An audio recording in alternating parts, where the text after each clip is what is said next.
Hey kids, this is Aaron from the podcast that wouldn't die, and Kevin and I use Zencastr. You think you're better than us, that you're using something else? You're wrong. Zencastr's the place to be. Who are you to deny it? It's now super easy to record a podcast with Zencastr. Log in using your browser and start recording a high-quality podcast right away. Record studio-quality sound and up to 4K video with your guests. Feel a sense of zen knowing Zencastr's multi-layered backups ensure you always have your recordings in the highest quality, even if the connection is unstable. If you thought about podcasting before and realized that you need a lot of different tools and services, those days are over. With Zencastr's all-in-one podcasting platform, you can create your podcast all in one place and distribute to Spotify, Apple, and other major destinations. Go to zencastr.com/pricing and use our code DIEHARD and you'll get 30% off your first month of any Zencastr paid plan. We want you to have the same experiences we do for all our podcasting and content needs. It's time for you to share your story. Only a fool would give up a chance for a 30% discount. In the world of Niratova, forgotten gods have made themselves known. A darkness creeps across the land, and a skeleton army has posed to push the mortals away.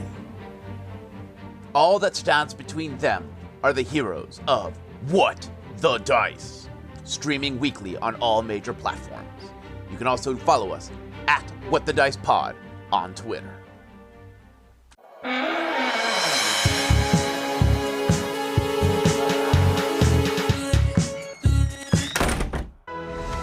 What is it, honey? There's someone here. Hello? Sorry to disturb you. I'm staying next door. Please, come in. Wow, that's a really great set of clubs. Mr. Farber. What? You want to call someone? An ambulance? Or the police? Why are you doing this? Welcome to the latest episode of the podcast that wouldn't die. I'm your host, Kevin. With me, as always, is Aaron. Hello. This week, we have a special guest, our friend from the Latin Jukebox, Andres. Hey, how are you guys doing? Happy to be here. Happy to be here. Happy to see you guys again. And yeah, it's an exciting movie, a very nice movie we're gonna talk about today. And I'm happy to be here and seeing you guys again. Good to see you too. I'll be the judge of that. Did anyone see El Conte? No, you saw it on Netflix, right? Yeah. Not so I mean, much. I like the idea that Pinochet is a vampire who's just been traveling the earth, and then the twist at the end is his mother is Margaret Thatcher. Did you just give a spoiler alert on a movie we are not discussing? Yeah. Spoiler alert. It was all right, but it wouldn't have been really anything. It wasn't good enough for me to revere it, and it wasn't crappy enough that I could goof on it. Interesting. That is not the movie we're discussing this week, ladies and gentlemen. We're discussing the 2008 remake, Funny Games, starring Naomi Watts, Tim Roth, and others. Each week on the podcast that wouldn't die, we discuss guilty pleasures and forgotten classics of the horror and sci-fi genres with a comedic twist. Aaron, what's up with you? I am so incredibly busy, and work gets in the way of that. I really need, I could have used that $1 billion lottery that was rattling around a couple of months ago, but so instead, I'm up till 11 o'clock at night, and then I'm cranky the next day. If you ever win it, and if you have some spare, I'm happy to take $100 or something. I'm willing to share $1 billion. If I win $1 billion, I'm not greedy. I'll send you all a crisp $10 bill. A crisp 5. Absolutely. High five, that is. Good grief. There you go. What's going on with you, Andres? What's the latest? Thank you. Yes, on the works, like working a lot. Besides my 9 to 5, I'm doing my edition of podcast, and it takes a while, it takes some time, but looking forward to 5 more episodes before the year ends, and this is one of them. Yay! So yes.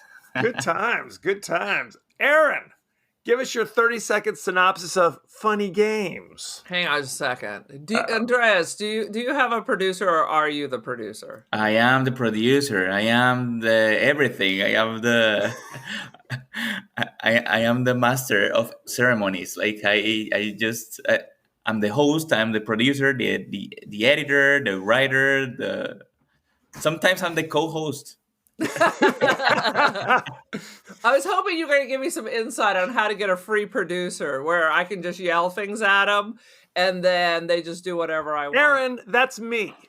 I'm the one who does. You just show up. That's what I'm saying. This way, I can have you do other things and then somebody else edits. How about that? Think of all the free time you would have. Who would volunteer for this service is what I'm trying to figure out. Are you out of your mind? So at the crazy pub quiz that I went to with people who have like less followers than us, if that's possible, they had a producer. Now, it may have been someone's boyfriend. I don't know. You know that's what it is. You know, absolutely. There's not some college intern checking in to help. Dude, we need a college intern. Well, put up flyers at Cal State Baco and see what happens. Curses. But that's interesting. Curious to see who would volunteer to produce. I'm curious as well. I mean, they can put it on their resume, you know. Yeah. I mean, I guess that's true. You know, that right above, working at McDonald's, right? It is techie. It's creative. It's something, you know. It's a thing. Well, you know, in the podcast field, you have people who want to be like on the air, right? But you also have people who are like, I'm interested in this. I'm more interested in the editing and the sound, blah blah blah, the picture, whatever. So it's an expansive field, if you will. I agree. It is very interesting. Never thought about that. Maybe we can explore some of that here. Exactly. We need to export some of that. Opportunities to growth. You know what I'm saying? Absolutely. So there you go. All right. Funny Games. The delightful Tim Roth and family. I love the description that they're a middle-class family, because a lot of middle-class families take their boat out to their second mansion on the water. Exactly. in Long Island. Very nice. They were not a middle-class family. They were not. Everyone acts cold and weird, and then the freaks come over. I liken it to The Strangers, but with a remote control. No happy ending. The end. It was kind of shocking the way it ends. And we don't have to deal with the ending too much right now. But what's wrong with Naomi Watts? She couldn't float or something, or what the hell is that? She couldn't swim. I mean, you're in the middle of a bay. The first thing they teach you is to roll on your back. She'd been up all night. I don't know. Yeah, maybe she was. I don't know. She was so stressed and so scared, and she was so like tired, and the situation was probably not the most. Like, she couldn't give a lot of thought to the situation. But she was spent, right? Yeah. Some of this is their fault because they were really wasting time and dicking around. Oh, no question. Well, let's say this. Do you guys? This is Aaron and I's first time seeing this, correct, Aaron? Yes. Now, Andres, when was the first time? Do you remember seeing this? This was not a long ago, like 3 years ago. Yeah. And now, go ahead. And then last week. And then last week. Exactly. See, you originally wanted to do what? Saw 12 or something? Saw 12. Saw 25. Saw versus Predator. That was my first option, because we also saw 10 a couple weeks ago, so it was a little bit fresh, and the Saw saga is something that I've loved since the very beginning, since I was a child, because it has gone for a lot of years. Yeah, that's true. But then it's so gore. But then, but then I watched Funny Games, and it's gore too, but in another extent. It's in another way. Right. Absolutely. Well, it's funny is people are shocked to hear this because we host a horror podcast, obviously. There are certain horror types or tropes, if you will, that we're like, no. Typically, we steer clear of Rob Zombie. I had a big discussion with our niece online about how much she loves Rob Zombie and how I'm like, no thanks. No, Eli Roth. Typically, we avoid Eli Roth, the Hostel films. Hostel, yes. The torture porn era, essentially, which leads directly into the Saw movies. And I saw the first Saw. I did and too. It was fine. It was brutal, but that was enough. I didn't need to see another one. I saw the first Saw in the theaters, and it messed me up. As a grown man, now I was a grown man. You know, I was in my late 20s or whatever when this came out. You felt the blood splashing through you. It was a lot of cringe. It was the bear trap scene. The bear trap messed me up. Where I'm like, I was thinking about that 6 months later, and I'm like, I'm never watching another one of these movies again. And then I'd have like third graders in my class going, "Oh, my parents and I watched Saw last night." And I almost fell out of my chair. I had a kindergartner tell me that. Yeah. Miss, really? I saw Saw. Can I tell you about it? I'm like, oh my God. I already knew your parents were worthless. Now I really Oh yeah, that's not a movie for kids. Definitely. 100%. No, not at all. And Human Centipede is another one we're not doing, Aaron, no matter how many times you suggest it. Oh, Human Centipede. I just suggest it, but I will never watch it. Although I did see that you can buy the soundtrack on vinyl. Hey, something for your podcast. Yeah, I haven't seen personally the Human Centipede, but I've seen a lot horrible. Yeah, it sounds so creepy. Right.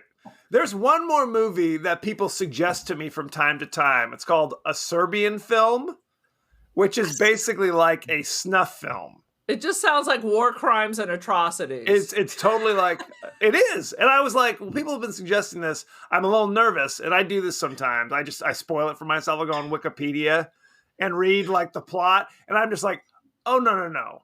We are never doing this movie. No, thanks. So yeah, there are some movies that you really need to think twice. It's true. I think our vibe, and granted, I accept that reasonable people can have differences of opinions about taste and quality and blah blah blah. For us, I want it to be kind of fun.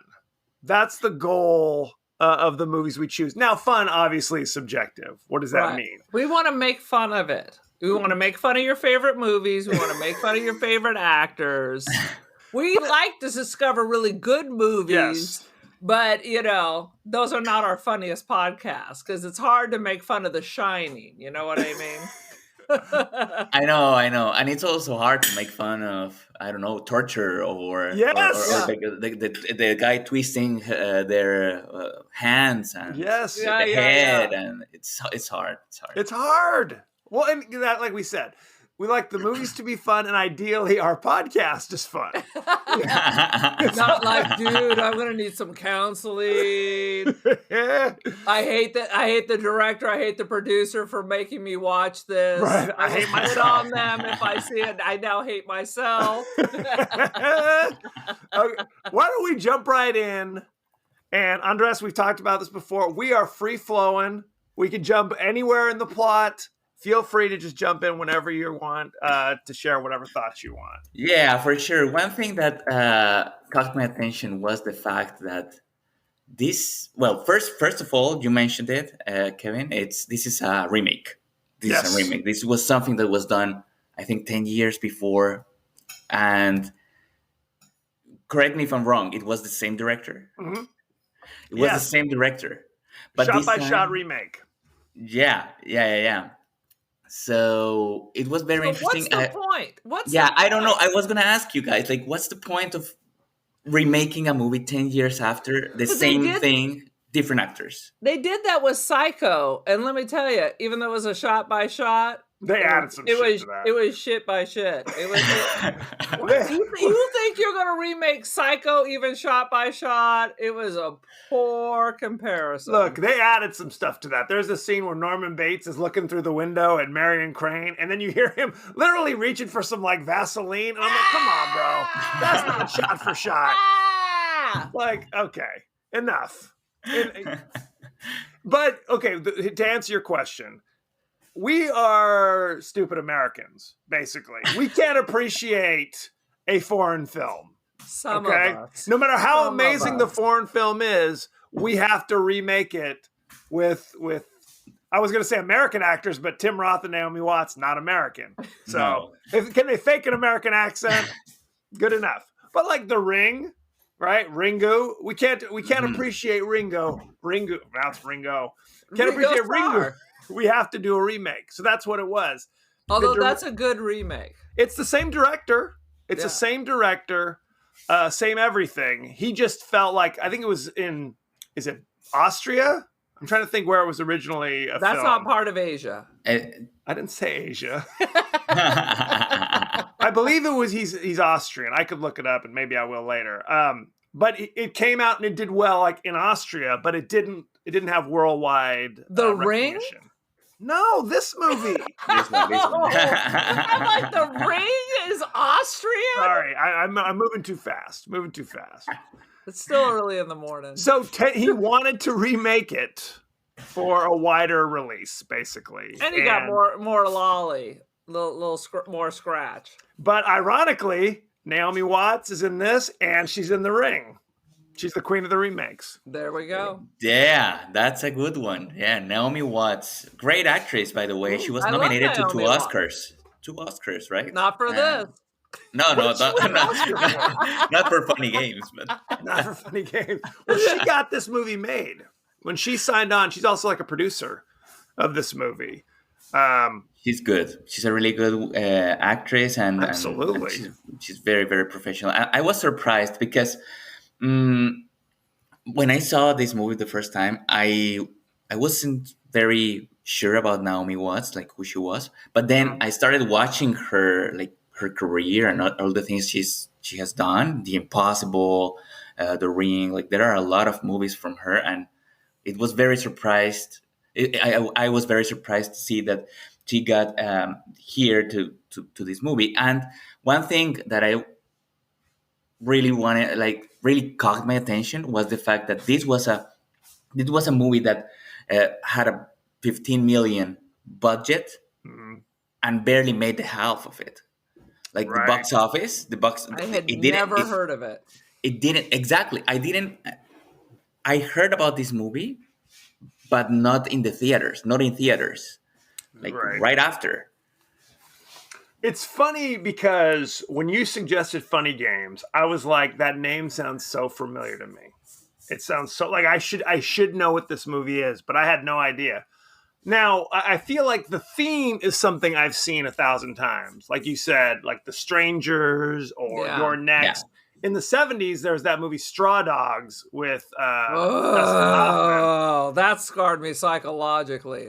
But it's that thing where you're in your home, where you're supposed to be safe, and here are these interlopers, these bad guys coming in, and you're helpless to stop them.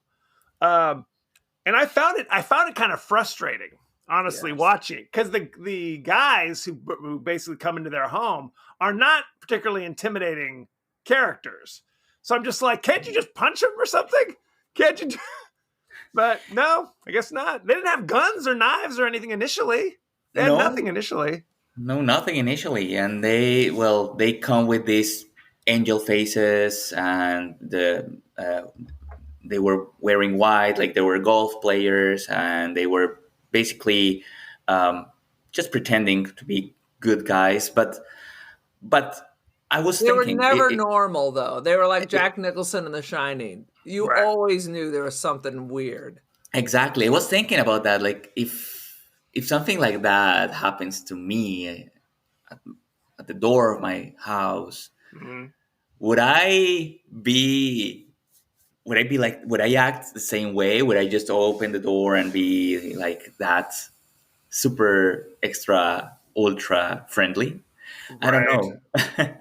I don't know. It's interesting. I mean, I've seen movies before. They talked about this in that movie based upon the book Girl with the Dragon Tattoo, where at the end of the movie, Daniel Craig knows the guy's a serial killer. He knows something's wrong. So when he's kind of snooping around and the guy appears behind him, he's like, hey, what are you doing here? He's like, there's something about us where we have to be polite. So in that movie, even when the serial killer's like, why don't you come in just for one drink?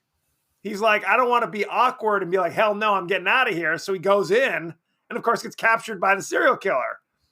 And the serial killer says, what is it about humanity where it's like, we just for politeness sake, we will put ourselves in harm's way. Rather than appear rude, we will allow ourselves to be put in these kind of situations. So that's kind of an interesting question because you're right. Early on, we don't know. I mean, the audience kind of suspects, but the characters are kind of like, these guys are weird. Okay. But I can't be rude to them yet. Right. Until it's too late. What is that? I don't know. Yeah. Like what's There's plenty of jackasses running around. I mean, that's true. There are people who be rude. Make no mistake. And in this situation, it really wouldn't have mattered. You can be rude, you can be polite. You were going down. Because Tim Roth was a pussy. Here's a news flash. If you smack some dude, maybe don't turn your back on him. Yeah, it's very interesting because there's a very thin line where you know, like you kind of predict what's gonna happen. Okay, these people, they look nice, but they're suspicious. Right. They look suspicious. But I think everyone watching the movie thinks about that, except Tim Roth and Naomi Watts. Like they are the ones that they don't. And again, like they're not a middle class family. So No. they have resources. They have. Not enough to get a home security system. Or a phone. Or a phone. Or a phone, right? Or a phone. No, it's crazy. No, they're obviously super rich. Yes. They are super rich. This is their vacation home, like you said, which is a mansion right on the bay. Right. Boom. You know, waterfront property that they visit only, a couple times a year, theoretically? Right? Yes, exactly. With their neighbors, Buffy and Chad. Yes. I mean, it's Correct. ridiculous. Yes. Oh, no question. It's a thing. I mean, average people are not like, I'm a master at boating. I don't know how to boat. If you put me out in the water like, a Vastia landlubber, I'd be screwed. I need is there a paddle? Vasty landlubber. Yo ho, a pirate's life for me. That's what I'm saying. I couldn't sail. But that's when you're rich, you're like, I got time. I guess I'll learn to sail. Why not? Yeah, no, it's hilarious. It's something that there are a lot of questions during the movie that you are like, why don't they do this or why don't they do that? Right. But I don't want to spoil anything because I know there might be a lot of people interested in watching. We don't care about spoilers. I'm gonna tell you straight up. We're gonna spoil it at some point. If you want to spoil it now, and I literally put that in our show notes. Spoilers aplenty, just to give people the heads up. So feel free to talk about whatever you want, my man. Well, no, these two guys. This is a sadistic, brutal. I'm gonna say thriller. I don't know if this is a suspense or a horror movie, but I think it's a thriller. Yes. Yeah, like a psychological thriller, right? Like a psychological thriller. It's a home invasion thing. Like Right. two guys intimidating the family inside, and it's a family of three. It's father, mother, and a little kid, right? right now it's a big kid, but he was a little kid, and these two guys, they come with very when they're very innocent suit with their white gloves and with very, That's a tipper right there. When they were walking in with the white gloves. The gloves, yeah.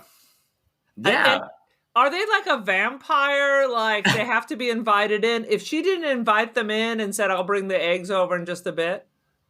With this bit of it, because they make it a point that they're invited in. They are all about the game. This is all a game to they literally say at one point, I think Tim Roth says, why don't you just kill us? And the guy says something along the lines of, what about entertainment? They don't seem, but that's it. They don't seem to be taking that much pleasure out of it. I think what I was amazed by is they had clearly just killed the neighbors. Right. Yeah. Don't they get tired? Exactly. They immediately come over here, take care of this family, and then immediately go to the next house to the next morning. I'm like, maybe a bathroom break? I don't know. If they disappear for a few minutes. Maybe that's when they went and got a bite to eat. I don't know what happened. Good question. Yeah, yeah. This movie has a lot of ingredients that make it very funny as the title of the movie, because it becomes very predictable at some point. But I was entertained. And there were a few instances of the movie where I was like, oh my gosh. Absolutely. But if I have to rate it, I would probably give it a 3 out of 5. Okay. Am I being too generous? No, perhaps. We're going to talk more about it, and we'll discuss our ratings. We'll come back to that. We'll come back to that. What I'll say this one thing is, I kept waiting for it to become kind of a revenge film, right? Right. I kept waiting for that, like I Spit on Your Grave or Last House on the Left. I kept waiting for that moment where Naomi Watts, it's all on her. At a certain point, if they're going to live or die, she's going to be the one who makes it happen. 15 minutes in, you figured it out. Yes. That Tim Roth is no help, and that child who's like practically nursing on her the whole time is not going to be, is a liability. Better than Just a little bit. Well, that's better than he went first. If you don't have the child, then you can just run. I'm out of here. You run that way, I'm running this way. Sorry, Peg Leg, you're on your own. Then you run, I'm going to go get help. But the child is what's keeping them there, right? They can't leave without the child, and they know that. But yes, I kept waiting for that switch. Frankly, it was shocking to me when they killed the son halfway through the movie. I was like, whoa, which they don't show. We talked about Saw being how gruesome that is. They don't really show you anything. No, he's just dead. There's blood on the wall. Yeah. Yeah. They don't show you. Like, Tim Roth is getting stabbed off camera. Like, literally, I had the subtitles on. It says, like, stabbing sound or something along those lines. You don't see him actually get stabbed. So it's interesting choices that they're making. You know what I mean? Yeah. It's brutal. It's brutal. And these guys were basically having fun. And this guy gets his club and breaks Tim Roth's leg, and basically and all the movie is about like how psychologically they torture this family. Yes, it's very similar to the Stranger. Yeah, it is. It has a very similar plot to The Strangers. Yes. Well, and then there was the red herring with the knife on the boat. Yes. Chekhov's knife. Went nowhere. I was like, damn it. Yes. Tim Roth drops the knife on the boat at the beginning of the movie, and you're like, that's going to come back. Naomi Watts is going to start stabbing people. No. Nope. 5 seconds. She's cutting her bonds for like 3 seconds. They casually reach over, throw it in the water. No more knife. Then toss her ass in the water. Very upsetting. I couldn't believe it. I could not believe it. I was surprised. I thought she was going on to the next one because at the beginning they brought the neighbor over. Well, they brought the neighbor over to help put the boat in the water, basically like that. But they basically, when the next family kind of pulls up in their boat, you could tell he was planting the seeds. Like, oh, which dock is yours? Yeah, okay. You knew what he was doing. Mm-hmm. I'll be seeing you soon. Basically, I'm gonna sail across the sound to go borrow some eggs. Well, and this establishes that they are also kind of like it's a less than zero Bret Easton Ellis, rich psychopath child. You know what I mean? Like I come from a rich family, but daddy doesn't pay much attention to me, so now I have to act out in these psychotic ways. The question is, are they in high school? Because weren't they talking about getting into college, or were they? He said he was pre-med. Let him look at your leg. He's pre-med. So it was kind of like. So they're college kids. Well, sometimes they say that, but sometimes it's clear they had said they make some reference to him being like a senior in high school or something. There's like references back and forth. Like everything they say is BS. Everything's a lie. Yeah. Everything's a lie. Yeah, there's no. Yeah, exactly. I feel everything is part of the game, and they. In the end, no one knows. Like they can be college guys, right? Or they can be high school guys. They leave it they put everything in the air because they don't want anyone to know the truth, right? Like they want to hide their real personalities and their real, Absolutely. Absolutely. It's all part of the game. I mean, at one point when they leave, they've just killed the kid. Oops, you fool. Why'd you kill the kid? Well, I guess we're done here. Later. You knew that it wasn't over. There was like an hour left, and they had already announced that all three were going to die. Well, they'd have to kill them all. They just witnessed them murder some kid in front of their eyes. And they dicked around and dicked around. She could have, Crazy Tim Roth could have hid in a closet and worked on the damn cell phone. He said, literally, and I had to think, there's no way these guys are close by because they keep calling on the phone. They try to get the cell phone working because they threw it in the wash basin earlier. But the phone is ringing. Right. Like you think at any point they jump out of the closet and go, no. But evidently, they said that's part of the fun for them is the danger that maybe the cops are going to show up at any time. That's why it's a game. Yeah, I remember that phone malfunctioning. Yes, they're having some trouble. I mean... Well, and they didn't even check Tim Roth to see if he had a phone. You know what I mean? Right. We discovered that his phone is in the car. We don't know where the keys are, though. Yeah. There's no reference. They didn't take his keys and throw it in the bay or anything like that. It was just kind of like, oh, well, it's all part of the magic. It's all... It's all part of the magic. It's all part of it, yeah. The best ending could have been that they sail off and then they turn into and park at the boathouse at the Amityville Horror House. And that's where they live. That's where they're from.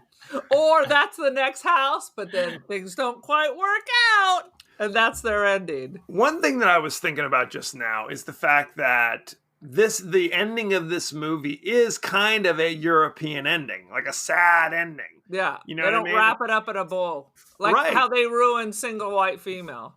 Because that's, an American cinema. Promising Young Woman. Sorry. Promising Young Woman. Typically in American cinema, American audiences demand a happy ending. They demand that the poor victims are able to succeed and, get revenge or whatever. You know what I mean? At the end of the day, the good guys are supposed to win. And oftentimes when they make a remake like this, they change the ending for that reason. But they did not here. And I wonder if that affected the box office. I don't know. Probably, because it was too predictable. And people who watched the original movie 10 years ago say, okay, this is the same thing. It's a copy-paste, just using a little bit more of Hollywood things. But but yes, I feel this is just one of those movies that could have got better attention if the ending was different, right? So would you have preferred a happy ending, quote unquote happy ending? That's a good question. I would well, yes. I like to see because after all that torture, after all that, Those guys were so irritated and such They were. jackasses. They were so irritated. This is why they Yeah. have to kill, because they have no friends. and exactly. That's why at some point of the movie, it makes you think like, I hope they die. I really hope Right. I hope they die in the end. They can't get away with it. Yeah, exactly. Right. But well, unfortunately, everyone in the family dies. They could have done a Jason thing where they pitched her in the water and all of a sudden her arm goes back. That's what I was literally waiting for them to pull up at the dock and to have her come crawling out Like and hanging on get the at him. edge. Pull the guy over like Friday the 13th. Absolutely. Let me I ask, will Go tell ahead. you one thing. please. It would have been all fine. I would have had a different review of this movie if it wasn't for one scene. What is it? Lay it on me. The motherfucking remote control. I was going to talk to you guys about that. Did you guys like he breaks the fourth wall like he's Ferris Bueller twice, and then he picks up the remote control and presses the volume button, but that causes the movie to rewind for some reason? Yeah, it's. That was bizarre. Are they space aliens now? Yeah, What is like- this? Now I immediately hated it after They've that. never used that remote control before. Probably it's irritating. It makes you think like, why? I mean, Why? Yeah. Right. It was because it was so out of character for this movie. It's like whenever he turned to the camera and talked to him, which again only happened twice over the course of this movie, and then when he picked up the remote control and rewound the movie to get rid of the revenge moment we were hoping for, it kind of threw me out of it, didn't it? It seemed like a bizarre choice to go with anything else. How about her f***ing grabbing the remote control later and fast forward to before they left for this whole f***ing vacation, and she's like, I don't feel good. Let's stay home this weekend. Yeah. So, a lot of funny things happen. So random. It was just so random. And what does that mean? I mean, there could have been a thing where it's like a daydream or something. You know what I mean? Where it's like it was the dream of a child inside the mind of a crazy person in an insane asylum in a snow globe on a different planet. Well, there was a movie I saw, and we're spoiling movies left and right, called The Descent, where they're spelunkers are in caves under the ground, and there's creatures in the caves, and they don't know how to get out. And it ends with, spoiler if you want to skip ahead 10 seconds, she finds a hole, crawls out, and she survives. Oops, it was just like a dream or a fantasy. She's still trapped underneath the earth with no way out. Jesus. She's like a spelunker bride now, like Hills Have Eyes. Which I have to say, if you haven't seen The Descent, it messed me. It's another one who messed me up because I realize as I watch these movies that I'm a little claustrophobic because I'm a big guy. The idea of squeezing through these little things. That also Hell no. So fucking terrible. Hell no. So anyway, they could have done it in such a way in this movie where it wasn't so totally bizarre and strange to risk throwing us out. I mean, did we all kind of hate that moment? Andres, what did you think? Yeah, absolutely. If I was thinking, if I had that dream, if I dream that that's gonna happen, or if it's a premonitory dream, like this is something that is probably gonna happen. Geez, I think I would never go back to that house. Like it's, I would just put it on sale. Yeah. Because what for? Like you can divorce me. You can take everything away, but I'm never going back to frickin' Long Island as long as I live. Well, and like we said, they didn't have like a security system, but they had a huge gate. You know, it was a huge walls, gate. So that was kind of the question. How did you even get in here when he's asking for the eggs? Right? That was a big question. He's like, oh, well, there's a hole in the fence. That's not a good answer. No. It's not a chain link fence. Well, there is a chain link fence at some point because she uses like pliers or something to snip her way out before she puts on a crazy giant sweater thing. Did you see that thing that she throws on? I don't know what that was. I couldn't tell if she was hot, she was cold. It was a giant oversized thing with the armpits cut down to her waist and for wading in the ocean. In the swamps, In the swamps. And when you run, I think we've all watched enough horror movies. You don't run down the middle of the main street and jump out when the cars go by. It's always wrong. It's always a wrong choice. You never know. Well, she let the first car go by and then jumped out and said, hey. So then when the next car comes, you know she's screwed. Mm-hmm. She had any motherfucking cars. That's part of the predictable things. Like, those are the things like that made me think like, geez, this is at this point. There are a lot of points in the movie that makes it so predictable. Right. So that's why I was kind of expecting a little bit. She could have jumped in the fucking boat and sailed away. Yes, absolutely, 100%. I was thinking about that a lot of times. Like, why didn't she do that? I'm sailing all the way back to New York. Woo!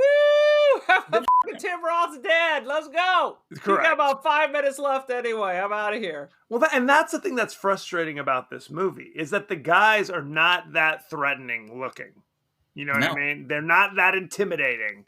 And yet, you're totally in their power. You try to escape, they find you, no matter where you go or what you do. And you're helpless. You're helpless at their power. You basically realize they're a Michael Myers. Right. If you can just rewind any mistake they've made, then what's the point? You might as well just sit there and curse them out and spit in their face because they're going to kill you anyway. Right. Yeah. Exactly. You know what I mean? Yes. Yeah, it's pretty much the Halloween thing, right? Like you're gonna die anyway. Like they're gonna find you anyway. You're not gonna escape, unfortunately. Right. Well, the gloves tell you they're not leaving any fingerprints. Mm-hmm. Yeah. Right. So the moment they kill one of you, I mean, they're not obscuring their faces or anything. You know, you're dead. You are dead. These guys are going to kill you one way or another. Although I had to wonder, why are you wearing all white when you were going on like a house by house carnage tour? Because they just came from playing cricket and perhaps tennis at the club with Lovey. I mean, they don't have backpacks, so I wonder if they're just raiding house to house as they go. They do. They didn't walk in there with any weapons. No. There just happened to be a set of golf clubs by the door. They're like, okay, this works. Yes. Yeah. And that's a weapon. I mean, that can be used as a weapon. So no, you can't use my husband's, $300 club. F off. Get out of here. Sure, why not? Now, Aaron, how did you feel when Naomi Watts is like, will you throw these guys out here? And the husband's like, well, hang on, honey. What do you mean? Well, sorry about my wife. I don't know what her problem is. That's right. She's bitchy like that sometimes. I apologize. Wonk. You get what you get. Once again, the woman knows shit's up and the man ignores. And he gets what he gets. So when I'm sailing back to New York in my little boat, I'll be like, should have listened to me, Tim Roth. He did apologize later in his defense. Too late. No, it's too late. I mean, the point of the matter is, Tim Roth is about 60 here. So at least 5'4". I Googled it. I'm like, it's only a 7-year age difference. I thought there was a bigger gap. But these are young guys. So when it came to a fist fight or something like that, these boys are taking him down. Yeah, but I kept thinking, look, if you just grab them, you don't have to win the fight. You just got to give your wife and child a head start to run for their lives, right? He's too busy crying in the corner. I'm like, F***ing grieve your child later, brother, because you need to pull your shit together. More wasted time. He was the weakest link. Naomi did not cry one tear. No, she was sitting there with her Bella. She's like, I got biz. I'll cry next week. Basically, well, she was right Survival on. instinct. Survival So much instinct. wasted time. So much wasted time. Yeah, she just wanted to survive. Like she didn't care. And with all that, she didn't survive. And she did. Even with all that, yeah. I have to say, I thought all the performances were quite good in this movie. The kid was really good. Yeah. I mean, they would zoom in on his face to get his reactions. I'm like, he's like a real actor. No, I take it back because he had the same look every time. That was his look every. He's a little kid. I only have one scared look, mommy. It worked for me. That child's probably listening right now with tears in his eyes, giving you that same look. We need a Macaulay Culkin. Good grief. Any other thoughts about the plot of Funny Games, guys? No, I think we've covered pretty much everything. And there are a lot of movies very similar to this one, right? Yeah. There are. The only difference is the remote, and that just didn't work. that is true. That is a new thing. It was just so random. And then what is I Googled it also after I was done. They claimed it, then they give it this pretentious kind of description, how it's really a reflection or a criticism of the media. And I was like, what the f-? Get out of here. Yeah, I didn't catch that. Yeah, nobody caught that. That's something somebody cooked up while on cocaine late at night. Let's put that into the Wikipedia. Why don't we go behind the scenes then? Do tell. Let's see. Tim Roth has said that making this film traumatized him and he'll never watch it. He said he was particularly disturbed because the kid who played his son resembled his own son. Well, that would be creepy. Ooh. I read this. I heard this on the podcast. You must remember this. That in the making of Lolita, what in the original one, they wanted the Humbert character. At one point, they were suggesting using his stepdaughter, and he's like, "No." No. James Mason. It was either his daughter or stepdaughter, and he was like, "Are you kidding?" Now that's Stanley Kubrick, right? The original? The Stanley Kubrick one. That sounds like a Kubrick move. Yeah, because it wasn't creepy enough. Exactly. We talked about this, that this is a shot-by-shot remake of the Austrian Funny Games from '97, also directed by Michael Haneke. So, there we go. Yeah, it really caught my attention. I didn't know.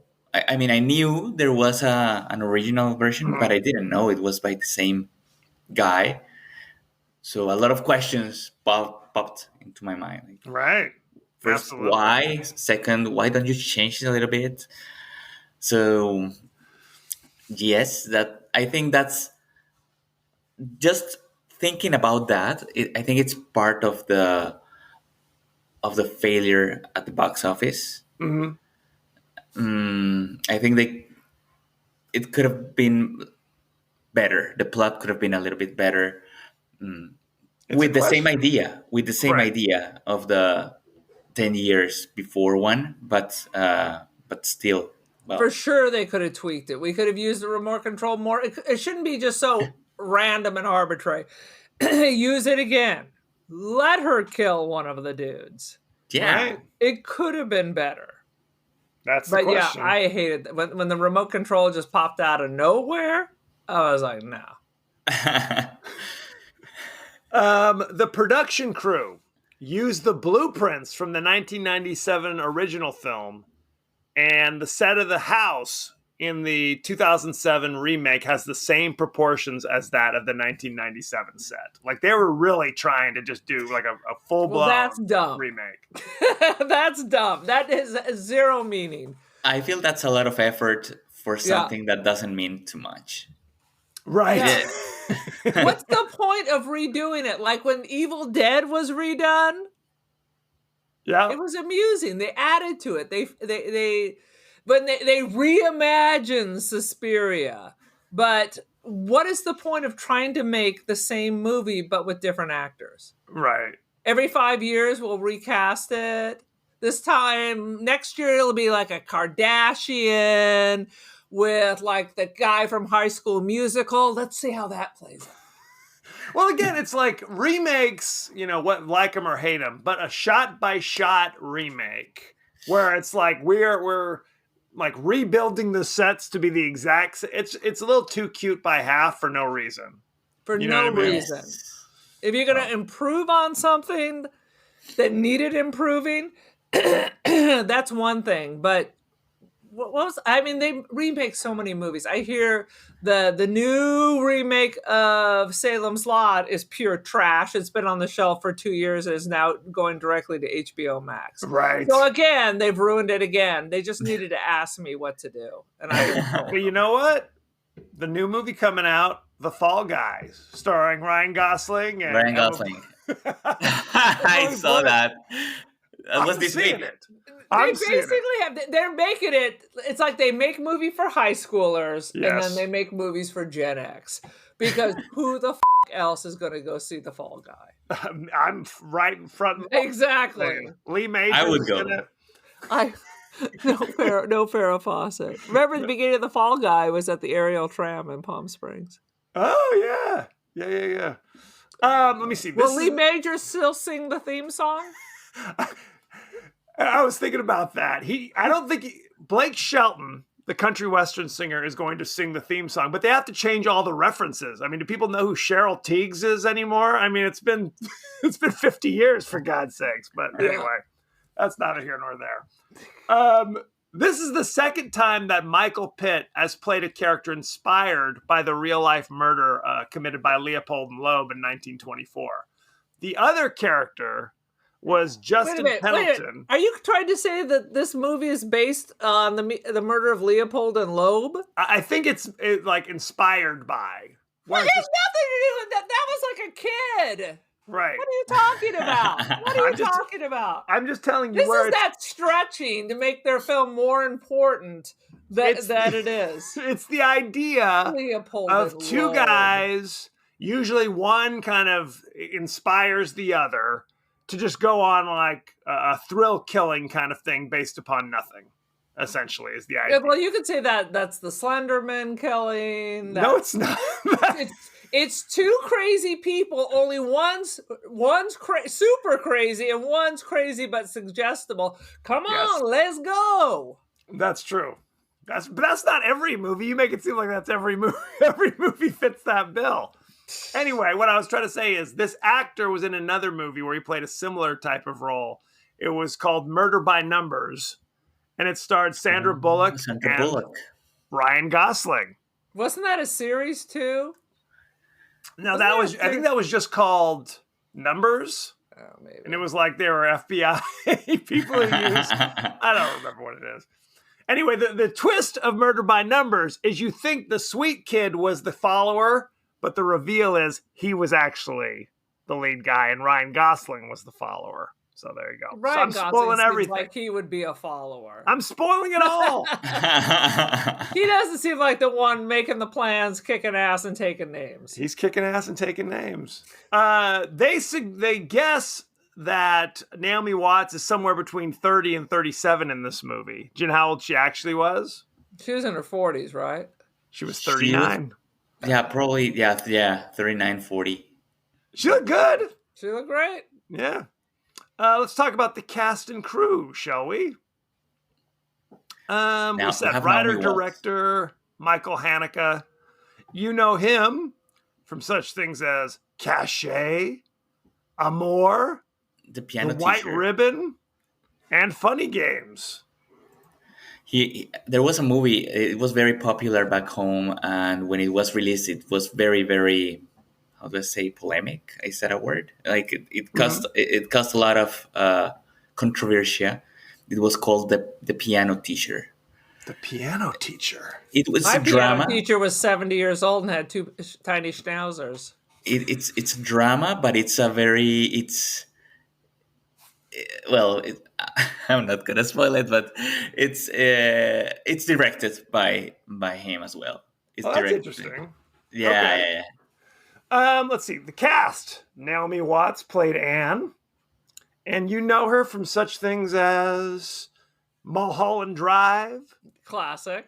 King Kong, Yes. Not a classic. The Not a classic. Impossible, I did not see that, nor have I heard of that.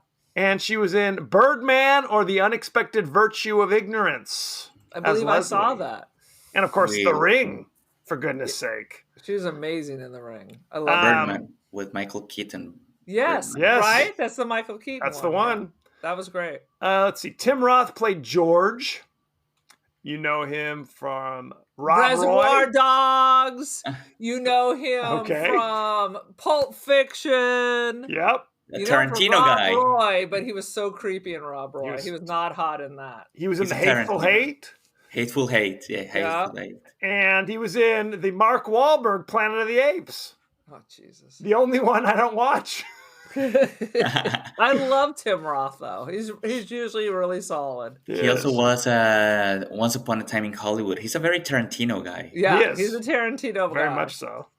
Let's see. Michael Pitt played Paul, the main intruder, if you will. He looked very familiar. He was Tell in me. The Dreamers in 2003. No. He was in Funny Games.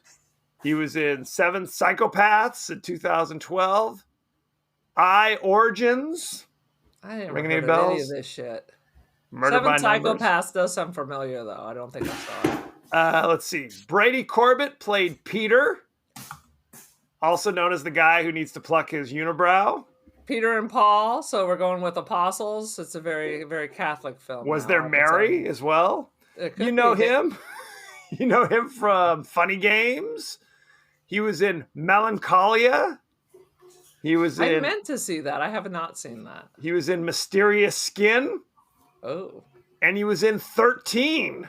If you haven't seen that, good grief. Doesn't sound good. He also acted in a few episodes of 24. Oh, did he Oh, okay. really? Yeah. Who did he play on yeah. 24? I don't remember, but he was part of the cast of not the whole thing, but I think it was one season only. Gotcha. I'm only mentioning a couple of these very, very quickly. Fred, the next door neighbor, was played by Boyd Gaines, and the only reason I mention him That is because he sounds was familiar. Coach Brackett in Porky's Oh, jeez. He was back in Porky's? '81. Yep. Oh my god. He was the one who is having sex with Kim Cattrall in the boys' locker room, but she howls all the time, so he puts Oh, yeah, like a yeah. jockstrap on her head.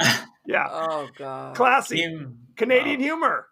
Canadian. Was that a Canadian film? Absolutely. and then Kim Cattrall from Big Trouble in Little China, right? Yes. Sex in And the Sex City. in the City. Yeah. I love Trouble in Little China. Yeah. That's one of my favorites. The other next door neighbor who was on the boat, Betsy, very briefly, was played by Siobhan Fallon Hogan. The only reason I mention her is because she used to be on Saturday Night Live for like a season. I thought you were going to tell me she was married to Hulk Hogan. Not what married to Hulk Hogan. No, Oh my God. not married to him. Not related to Jimmy Fallon either. So there you go. Unrelated. Let's talk about the ratings, shall we? Let's. Sure. Funny Games currently has on Rotten Tomatoes 52% rotten. Boom. Yeah. Do you know what the audience gave it? 48. 54. Oh. Boom. Pretty close. pretty close. Slightly higher. Top critics. Richard Roper says, the fact that it features fine performances, talented direction, and some moments of genuine suspense only make the end product that much more grotesque and appalling. That's a little extreme. I don't know if it was grotesque and appalling, but okay. But this tells you that it's not enough to have great actors. No. exactly. That was another point because the cast is really good. Like having Naomi Watts Yes. and I was Tim like, "Go, Roth, girl, take it down." the She turned expectation. nice to bitch like the first right after the egg. She knew it was up. These guys Yeah. are freaks. Get the fuck out. That's a real reaction. Yeah. That's a real reaction. She gives him the eggs. He knocks her phone in the sink and then promptly drops the eggs. So her reaction's like, okay, take it and hit the bricks, pal. And then We're he good. starts demanding the eggs. Right. If you just give me the eggs, for goodness sake. Yeah. The minute they said that there's a hole in the fence. Yep. That's a question, right? Rex 911. Reed! Rex Reed of The Observer. I love Rex Reed. He doesn't review that many things, but when he does, you know Get it. off your ass, Rex Reed. You know what garbage is? But until you see Funny Games, a bucket of swill by Austrian wacko Michael Haneke, you have no idea how bad it can smell. Boom! Hilarious. Thank you, Rex Reed. Thank you very much. We tried to do a thing where every episode we'd find the Rex Reed review, and the very next movie we tried to do it on, no review. Like he did, 'Cause he they're so reviews one movie a good. year or something. Apparently. Very upsetting. We were on a roll, and then we could never find a review by him for any of our movies again. It's like so disappointing. Because then it's like Harry Johnson from Variety staff. Freaktopia online. Yeah, exactly. Let's do our rating, shall we? Aaron, what is your rating on Funny Games? I am going to give it 2 out of 5s. Take your fucking eggs and shove it up your ass. Take your remote control. I take it back. Take that remote control and shove it up your ass because I ruined it for me. Now, Andres, you kind of told us earlier, but why don't you hit us one more time? What is your review or your rating? Yeah. I would say 3 out of 5 because despite the predictable moments, it had very nice moments and very shocking moments. That's what saves a little bit the plot for me. And why not more? Because it's shot by shot. Like it's exactly the same thing. The ending was the same thing. It's at some points predictable, and it's torture porn basically. Where there are a lot of movies like this one. So nothing new. It's not an innovative movie. So, but I think, it's cool to hang out and just watch it. Like it's a good. It's not a good watch, but it's nice to hang out and to see. After you open the presents on Christmas, put Put it on. Sit down with grandma. Yeah. The shot by shot thing is almost it's like an arrogance. Yes. Like It was what I perfect the did first originally time. was perfect. So I don't need to change anything Right. except the actors. Yes, that's basically what it is. Yes. I find that 90% of my reviews, my ratings are around, 3.5. Kevin rates everything a 3. It doesn't matter what Yes. it is. So I'm going to give it 3.5. So drink. Drink. 3.5. Why are you grabbing my golf clubs? You know what I mean? At the stage of the game. You know what? I enjoyed probably, most of this movie. But I found the moments where he kind of breaks the fourth wall bizarre. And when he grabs the remote, I literally sunk back in my chair going, what in the hell is this? Because, and look, I understand on some level, because it was kind of like you expect her to fight back. So when she grabs the shotgun and kills the guy, you're like, now this is going down the road that I anticipate. So he kind of wanted to throw that to you and then take it away. But the way he took it away, I didn't like it. I didn't care for it, as you will. And the ending, now look, the ending I thought was very surprising. Right. The ending was fine. I don't have an issue with the ending. Right. But again, it's like we've talked about before. It's like this is kind of well-trod ground. Now the question is, he did his original in 97. So in 97, is he leading the charge versus 2008? We've seen this a few times. I don't know what the answer is. Who can When did say? The Stranger come out? The Strangers come out. Those are all early odds, if I'm remembering correctly. All those kind of, because there was a period, like 2005, 2010, where there were a lot of kind of these home invasion. Yeah, 2008. 2000, so same year as the remake. So perhaps I'm jaded, but I would say enjoyable, but not great by any stretch of the imagination. So, but in case you don't remember The Strangers, because I have to jump in here. Please. Liv Tyler was in it, and the dude from It's Always Sunny in Philadelphia. Scott Speedman is the guy who's in things, but you're like, who is he again? Yeah. I'm looking at their pictures. I'm like, all I can think of Glenn Howerton is Always Sunny. Yeah, but he's not the main guy. He's just in it. Yeah. He's just part of the cast. Exactly. So there you have it. Thank you very much. Go to our pages across social media. We're on X, Threads, Instagram. We're on TikTok. We're on YouTube, for goodness sake. You can also email us, the podcast that wouldn't die at Gmail. We're on Apple Podcasts, Spotify, anywhere the finer podcasts are available. Aaron, what is your social media situation? I'm on all the above social media. I am on the Instagram. I am the Cult of Aaron. Join the cult. I'm Don't Feed the Pigeon. I'm on Artsy and First Dibs, Aaron Doherty. I only ever check my Instagram. You're not supposed to tell people that, by the way, after you just rattled off 15 things. Don't bother sending me messages on X. Kevin then has to say, Aaron, can you please check your X? There are messages waiting. I do have to do that. Andres, where can people go to find your amazing podcast and contact you? Thank you, guys. Well, I'm on the Instagram at Latin Jukebox _ on X at Rocola del Rolo. I'm on Threads, of course, Latin Jukebox _ and that's pretty much it. And I have an email, the Latin Jukebox at outlook.com, just in case people want to send a message or throw ideas on episodes. Happy to hear from everyone. Beautiful. So when are you discussing Måneskin's latest album?